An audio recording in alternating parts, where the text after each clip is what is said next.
داود علیہ السلام کا سلسلہ نسب یہودا بن یعقوب سے جا ملتا ہے۔ آپ چھوٹے قد کے تھے، آنکھیں نیلی، بال ہلکے اور دل کے صاف شفاف تھے۔ آپ بنی اسرائیل پر حکومت کرنے لگے۔ اللہ تعالیٰ نے ان کی حکومت کو مضبوط کر دیا اور یوں بنی اسرائیل ایک بار پھر یکجا ہو گئے۔ اللہ تعالیٰ نے آپ پر بہت سے معجزات ظاہر فرمائے۔ آپ پر ایک کتاب بھی نازل ہوئی جسے زبور کے نام سے جانا جاتا ہے۔ اللہ تعالیٰ سورۃ النساء آیت 163 میں فرماتے ہیں، وَآتَيْنَا دَاوُودَ زَبُورًا، ہم نے داود کو زبور عطا فرمائی۔ آپ تمام انسانوں سے زیادہ خوبصورت آواز والے تھے۔ صحیح بخاری کی ایک حدیث میں ہے کہ ایک مرتبہ رسول اللہ صلی اللہ علیہ وسلم نے ابو موسیٰ اشعری رضی اللہ عنہ کو قرآن مجید کی تلاوت کرتے سنا۔ ان کی آواز بہت خوبصورت تھی۔ آپ ان کی قرات توجہ سے سننے لگے، پھر آپ نے فرمایا، یا ابا موسیٰ لقد اوتیت مزمارا من مزامیر آل داود، اے ابو موسیٰ، تجھے داود علیہ السلام جیسی بہترین آواز عطا کی گئی ہے۔ اللہ تعالیٰ نے آپ کی آواز کو بھی ایک معجزہ بنا دیا، اور وہ ایسے کہ جب داود علیہ السلام زبور کی تلاوت کرتے تو پہاڑ اس کو سن کر آپ کے ساتھ تسبیح شروع کر دیتے، اور جب پرندے یہ آواز سنتے تو ان کے پاس آ کر اپنی گردنیں جھکا کر بیٹھ جاتے اور تسبیح میں ان کے ساتھ شامل ہو جاتے، اپنی جگہ سے حرکت بھی نہ کرتے۔ اللہ تعالی سورہ سبا آیت 10 میں فرماتے ہیں، یا جبال اوبی معه والطیر، اے پہاڑوں، اس کے ساتھ رغبت سے تسبیح پڑھا کرو، اور پرندوں کو بھی یہی حکم ہے۔ خود داود علیہ السلام کے بارے میں اللہ تعالیٰ کا فرمان ہے، واذکر عبدنا داود ذا الأید انه اواب، اور ہمارے بندے داود کو یاد کریں جو بڑی قوت والا تھا، یقیناً وہ بہت رجوع کرنے والا تھا۔ اسی طرح اللہ تعالیٰ سورۃ الانبیاء آیت 79 میں فرماتے ہیں، وَسَخَّرْنَا مَعَ دَاوُودَ الْجِبَالَ يُسَبِّحْنَ وَالطَّيْرَ وَكُنَّا فَاعِلِينَ، اور ہم نے پہاڑ کو داود کے تابع کر دیا جو تسبیح کرتے تھے، اور پرندوں کو بھی، اور ہم ہی یہ سب کچھ کرنے والے تھے۔ اسی طرح سورہ سعد آیت 18 اور 19 میں اللہ تعالیٰ فرماتے ہیں، إِنَّا سَخَّرْنَا الْجِبَالَ مَعَهُ يُسَبِّحْنَ بِالْعَشِيِّ وَالْإِشْرَاقِ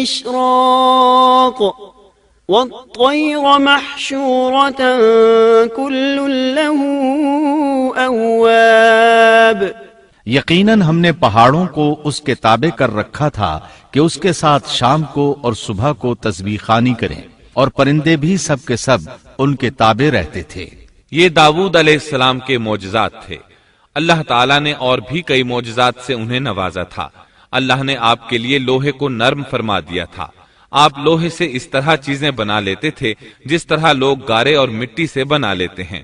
آپ لوہے سے زرہیں بناتے تھے۔ نوح علیہ السلام سے پہلے بھی زرہیں ہوتی تھیں، لیکن وہ تختیوں کی مانند ہوتی تھیں۔ ان کو سینے اور کمر کی طرف لٹکا لیا جاتا تھا، لیکن ان کا بوجھ بہت ہوتا تھا۔ آپ نے لوہے کی کڑیاں اور دائرے بنا کر ان کو خاص انداز میں جوڑ جوڑ کر زرہیں تیار کیں۔ یہ بہت ہلکا لباس تھا اور پورے جسم کو دشمن کے وار سے محفوظ رکھتا تھا۔ اللہ تعالیٰ سورہ سبا آیت 10 اور 11 میں فرماتے ہیں، وَأَلَنَّا لَهُ الْحَدِيدَ أَنِ اعْمَلْ سَابِغَاتٍ وَقَدِّرْ فِي السَّرْدِ وَاعْمَلُوا صَالِحًا انی بما تعملون بصیر، اور ہم نے اس کے لیے لوہا نرم کر دیا کہ تو پوری پوری زرہیں بنا اور جوڑوں میں اندازہ رکھ، تم سب نیک کام کیا کرو، یقین مانو کہ میں تمہارے اعمال دیکھ رہا ہوں۔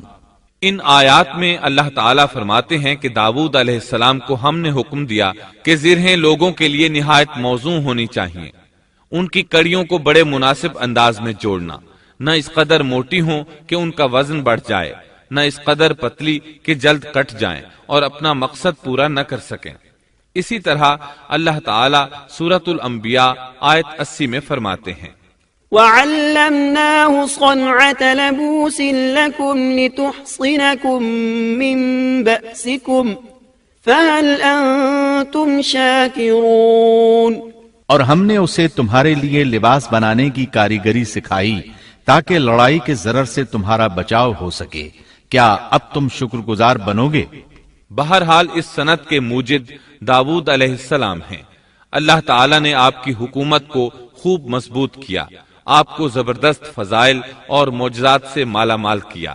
اللہ تعالی سورۃ صاد آیت 20 میں فرماتے ہیں وَشَدَدْنَا مُلْكَهُ وَآتَيْنَاهُ الْحِكْمَةَ وَفَصْلَ الْخِطَابِ، اور ہم نے اس کی سلطنت کو مضبوط کر دیا تھا اور اسے حکمت دی تھی اور بات کا فیصلہ سمجھا دیا تھا۔ آپ لوگوں کے درمیان نہایت عادلانہ فیصلے فرماتے تھے، آپ نبی بھی تھے، بادشاہ بھی اور قاضی بھی۔ آپ کی حکومت کے متعلق کئی احکامات نازل ہوئے، ان میں سے قرآن مجید میں ایک حکم عجیب انداز سے آیا ہے۔ ہوا یوں کہ آپ نے عبادت اور عدالت کے لیے اوقات مقرر کر رکھے تھے، عبادت کے لیے ایک جگہ بنوا رکھی تھی، دن میں فیصلے کرتے، رات کو عبادت۔ جب عبادت کرتے تو کسی کو ان کے پاس آنے کی اجازت نہیں تھی۔ ایک روز ایسا ہوا کہ 2 آدمی بغیر اجازت اندر آ گئے، دروازہ بند تھا لیکن وہ دیوار پھاند کر اندر آ گئے۔ آپ ڈر گئے کہ کہیں حملہ آور نہ ہو۔ اللہ تعالیٰ سورۃ صاد آیت 21 اور 22 میں فرماتے ہیں وَهَلْ أَتَاكَ نَبَأُ الْخَصْمِ إِذْ تَسَوَّرُوا الْمِحْرَابَ إِذْ دَخَلُوا عَلَى دَاوُودَ فَفَزِعَ مِنْهُمْ قَالُوا لَا تَخَفْ خَصْمَانِ بَغَى بَعْضُنَا عَلَى بَعْضٍ فَاحْكُمْ بَيْنَنَا بِالْحَقِّ وَلَا تُشْطِطْ وَاهْدِنَا إِلَى سَوَاءِ الصِّرَاطِ۔ اور کیا تجھے جھگڑا کرنے والوں کی بھی خبر ملی جبکہ وہ دیوار پھاند کر محراب میں آ گئے؟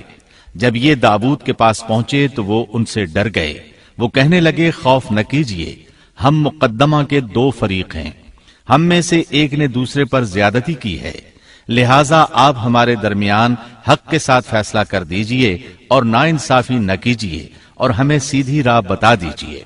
داؤد علیہ السلام نے فرمایا بتاؤ تمہارا کیا مسئلہ ہے؟ ان میں سے ایک نے کہا إن هذا أخي له 99 نعجة ولي نعجة واحدة فقال أكفلنيها وعزني في الخطاب۔ یہ میرا بھائی ہے، اس کے پاس 99 دمبیاں ہیں اور میرے پاس ایک ہی دمبی ہے، لیکن یہ مجھ سے کہہ رہا ہے کہ اپنی یہ ایک بھی مجھے دے دے اور مجھ پر بات میں بڑی سختی برتتا ہے۔ اس آیت کی تفسیر میں ہے کہ ایک دمبی والے بھائی نے کہا یہ میرا بھائی بہت چالاک ہے، برے طریقے سے بات کرتا ہے، کہتا ہے کہ میری دمبیاں چرنے جاتی ہیں تو اس اپنی ایک دمبی کو بھی ان کے ساتھ بھیج دیا کرو۔ جب میری دمبی اس کی دمبیوں کے ساتھ آنے جانے لگ گئی تو اب یہ کہتا ہے کہ یہ بھی میری ہے، اب میں خالی ہاتھ ہوں۔ اس طرح میں اس کے ظلم کا نشانہ بن چکا ہوں۔ داؤد علیہ السلام نے فوراً کہا قال لقد ظلمك بسؤال نعجتك إلى نعاجه وَإِنَّ كَثِيرًا مِنَ الْخُلَطَاءِ لَيَبْغِي بَعْضُهُمْ عَلَى بَعْضٍ إِلَّا الَّذِينَ آمَنُوا وَعَمِلُوا الصَّالِحَاتِ وَقَلِيلٌ مَا هُمْ۔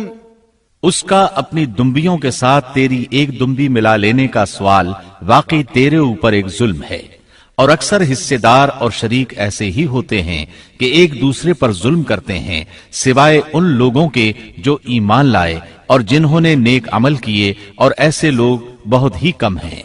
داؤد علیہ السلام نے دوسرے بھائی کی بات سنے بغیر ہی اسے ظالم ٹھہرا دیا۔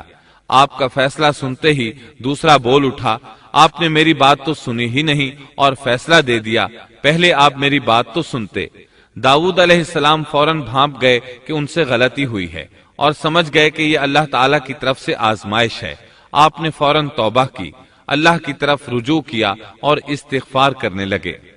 وظن داود أنما فتناه فاستغفر ربه وخر راكعا وأناب فغفرنا له ذلك وإن له عندنا لزلفى وحسن مآب۔